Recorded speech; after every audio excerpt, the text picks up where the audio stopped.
Bonjour, je suis Hakim La'alam et je vous propose ma chronique du mercredi 15 mai 2024.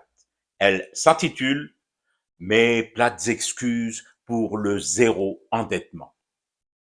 Tu ne comprends rien à l'économie, Hakim, mais franchement, le fumeur de thé en matière de théorie économique. Bon, ça ne me gêne pas trop ni ne m'offusque vu l'affection particulière que je porte aux ânes à quatre pattes bien sûr. Pourquoi cet interlocuteur me traite d'ignare économique? Parce que je me réjouissais, un peu trop à haute voix à son goût, du choix de Gigi de ne pas aller à l'endettement. J'ai dû grogner de satisfaction un peu trop fort et le monsieur, visiblement un expert de chez Expertise en tout genre et quincaillerie générale, a tenu tout de suite à me rabrouer et à m'asséner que l'endettement était un signe de bonne santé pour l'économie d'un pays. Je ne dis pas. Je ne prétends surtout pas au Nobel d'économie, ni même à celui de petit boursicoteur du vendredi. J'ai juste quelques questions aux spécialistes. Si l'endettement est un signe de bonne santé économique, le fait de ne pas s'endetter signifie-t-il que je suis malade? Si je refuse de contracter des dettes, dois-je aller urgemment faire un check-up car en moi proliférerait un mal sournois que je ne soupçonne pas? Non, mais c'est vrai. Peut-être que le Insen Qadim que je suis doit actualiser ses fiches et arrêter de vivre entouré des vieilleries qui encombrent son bureau. Il y aura peut-être que la science économique a évolué à un point tel qu'aujourd'hui, il nous faut apprendre des trucs qui, hier encore, disons il y a quelques années, semblaient incongrus.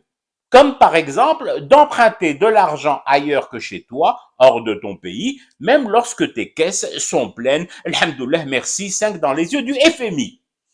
Moi, l'attardé, j'ai toujours pensé que l'on empruntait lorsque ses comptes bancaires et ses poches étaient vides, avec l'engagement de rembourser au plus vite, pour ne rien devoir à personne.